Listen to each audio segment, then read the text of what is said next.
नमस्कार। प्रारब्ध पर आप सभी का स्वागत। मैं अवनीश। चैनल आपने सब्सक्राइब किया है, वीडियोस को आप लाइक करते हैं, शेयर करते हैं, इसके लिए भी बहुत-बहुत धन्यवाद।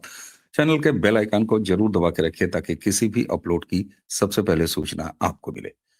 जी हाँ, आज से माघ मेला शुरू। और माघ मेला प्रयागराज। और आज जिस समय आप ये वीडियो देख रहे हैं यानी 3 जनवरी पौष पूर्णिमा है और सुबह 4 बजे से ही संगम पर यानी प्रयागराज माघ मेला क्षेत्र में स्नान शुरू हो चुका है।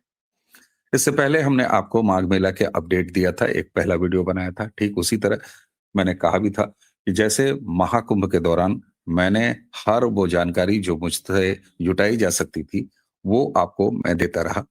तो इसी तरह इस माघ मेले में भी आपको अगर आना है तो कुछ जानकारियाँ। तो आज पहला नहान शुरू है, जिसे हम लोग नहान बोलते हैं, स्नान कह लीजिए। तो कुल जो मुख्य स्नान हैं, वो 6 होते हैं, जिनमें एक आज चल रहा है पौष पूर्णिमा का, उसके बाद आएगी 15 जनवरी जब मकर संक्रांति का एक मुख्य नहान होगा, फिर आएगी 18 जनवरी यानी मौनी अमावस्या, 23 जनवरी बसंत पंचमी का, 1 फरवरी को माघी पूर्णिमा और 15 फरवरी अंतिम जो मुख्य स्नान होता है, वो होगा महाशिवरात्रि का और उसी के साथ ये माघ मेला 2026 समाप्त हो जाएगा। कुल 40 दिनों तक ये माघ मेला चलता है। ये सालाना आयोजन है, जिनको नहीं पता उनके लिए बताएं। कुंभ, महाकुंभ और ये माघ मेला, ये तो हर साल इसी महीने में, माघ के महीने में लगता है और 40 दिन तक चलता है। इसका जो मुख्य आकर्षण होता है, जो आप देख सकते हैं या आपको देखना चाहिए यदि आपने इससे पहले नहीं देखा है, आप कल्पना कीजिए कि पूरे संगम क्षेत्र के लगभग 20 से 25 लाख, ये 5 लाख का मार्जिन मैं ले रहा हूं क्योंकि बहुत सारे लोग ऐसे होते हैं जो अपने लिए रजिस्ट्रेशन तो कराते हैं लेकिन किन्हीं कारणों की वजह से वो कल्पवास के लिए नहीं पहुंच सकते। और कल्पवास ये शब्द 1 महीने तक श्रद्धालु अपने अपने टेंटों में कल्पवास करते हैं, भोजन बनाते हैं, अपने पूजा करते हैं, तप करते हैं, साधना करते हैं और दोनों समय यानी सुबह और शाम गंगा जी में स्नान करते हैं, संगम में स्नान करते हैं। तो ये संगम क्षेत्र में 1 महीने रहने का 20-25 लाख लोग आप सोचिए। और उनके लिए विशेष टेंट बनाए जाते हैं, एक व्यक्ति के तौर पर, एक परिवार के तौर पर आप अपना रजिस्ट्रेशन करा सकते हैं। अब आइए जरा सा उन व्यवस्थाओं के बारे में बात कर लें।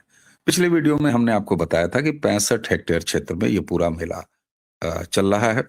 8 सेक्टर्स बनाए गए हैं जिनमें अलग-अलग व्यवस्थाएं की गई हैं। ठीक उसी तरह कुंभ की तरह आपको चक्कर प्लेट वाली सड़कें दिखेंगी। 65,000 से ज्यादा, जी हाँ, 65,000 से ज्यादा शौचालय बनाए गए हैं जिसके लिए 3,300 के लगभग सफाई कर्मचारी लगातार तैनात रखेंगे। जीरो पॉलिथीन यानी पॉलिथीन से मुक्त इस माघ मेला क्षेत्र को घोषित किया गया है।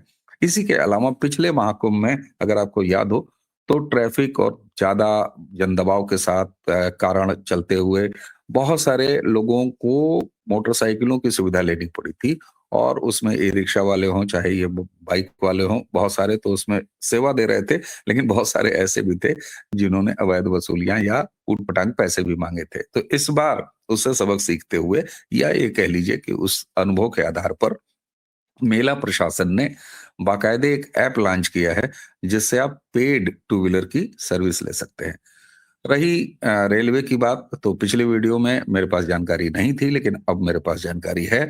रेलवे 47 यानी 47 स्पेशल ट्रेनें चला रहा है अलग अलग स्टेशनों के लिए। आपको पता है प्रयागराज में जूसी, प्रयाग, संगम, सिविल लाइन वाला मेन और इसके अलावा और कई भी स्टेशन हैं, तो आप ऑनलाइन उसकी जानकारी ले सकते हैं। बसों की बातें मैं बताऊं तो आज जैसे मुख्य स्नान है तो अकेले लखनऊ परिक्षेत्र से 500 बसें यानी हर एक जो रोडवेज परिक्षेत्र है, जो डिवीजन है, वहां से 5-500 बसें चलेंगी और नॉर्मल डेज में 100 बसों का इंतजाम किया गया है। दूसरा, आप अगर सड़क मार्ग से आ रहे हैं, अपने साधन से आ रहे हैं, तो आप अपने साधनों से आ सकते हैं। अखाड़े यथावत जिस तरह से महाकुंभ में आपको देखने को मिले, उसी तरह अखाड़े, आश्रम और ये तमाम चीजें आपको देखने को मिलेंगी। रुकने की व्यवस्था इस माघ मेले में अगर आप टेंट सिटी तलाश रहे हैं तो उतनी भव्यता से या उतनी ज्यादा संख्या में आपको टेंट सिटी तो नहीं मिलेंगी जितना महाकुंभ में मिली थी, लेकिन इस माघ मेला में भी क्योंकि कुंभ के बाद लोगों का इंटरेस्ट बढ़ा है, तो वहां पर टेंट सिटी भी स्थापित की गई हैं, जिनको आप ऑनलाइन सर्च कर सकते हैं। साथ ही रुकने की और व्यवस्थाएं क्या हैं? तो बहुत सारी संस्थाएं, जैसे कि महाकुंभ में भी उनको अलॉट हुआ था, वो अलॉट है। आप मेला क्षेत्र में सीधे जाइए, आप चाहे काली सड़क यानी लेटे हनुमान जी की तरफ से जाइए, या आप झूसी साइड से आइए, या आप अरैल साइड से आइए, आपको हर तरफ से एक्सेस मिलेगा और आप वहां पर आराम से किसी भी जो शिविर है, उस शिविर में जाइए और एक भुगतान आधारित आपको अलग-अलग बजट में रुकने का मिल जाएगा। अगर आप मेला क्षेत्र में आना चाह रहे हैं यानी माघ मेला को आप ज्वाइन करना चाह रहे हैं, इसमें आप अपने परिवार के साथ आना चाह रहे हैं, तो मेरी आपको निजी सलाह ये है, व्यक्तिगत सलाह ये है कि आप जो मुख्य स्नान है, अगर आप मुख्य स्नान के दिनों आना चाहते हैं, तो कम से कम 1 दिन पहले आ जाइए। ऐसी ऐसा कार्यक्रम ना बनाइए कि जैसे आज पता चला आज आप सुबह पहुँच रहे हैं प्रयाग, तो निश्चित तौर पर थोड़ा-सा संख्या ज़्यादा होगी श्रद्धालुओं की। लेकिन अगर आप असुविधा से बचना चाहते हैं और अपने परिवार के साथ विशेष रूप से अगर आना चाहते हैं, क्यों? क्योंकि इस समय स्कूलों की ठंडी वाली छुट्टियाँ चल रही हैं, तो आप अपना कार्यक्रम ज़रूर बनाइए, लेकिन मेरा आपको यही सुझाव रहेगा कि बस मुख्य स्नान के दिनों अगर आप आते हैं, तो 1 दिन पहले का कार्यक्रम बना लीजिए और उसके बाद अगले दिन आप स्नान वगैरह करके और बाकी मेला क्षेत्र घूमिए।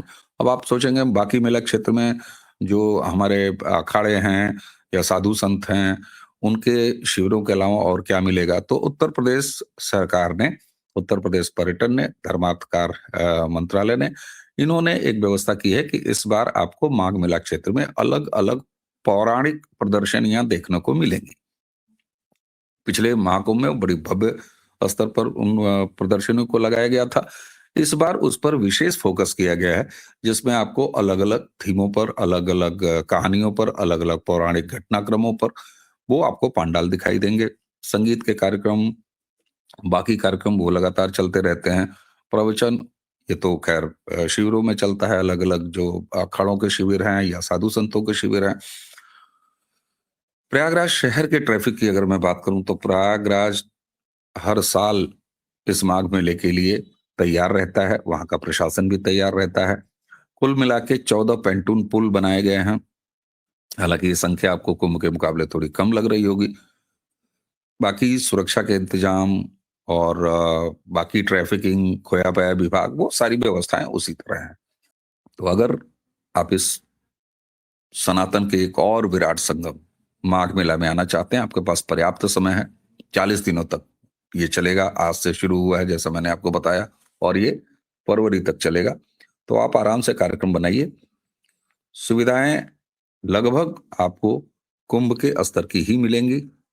साफ सफाई आपको उसी स्तर की मिलेगी, सुरक्षा व्यवस्था आपको उसी स्तर की मिलेगी।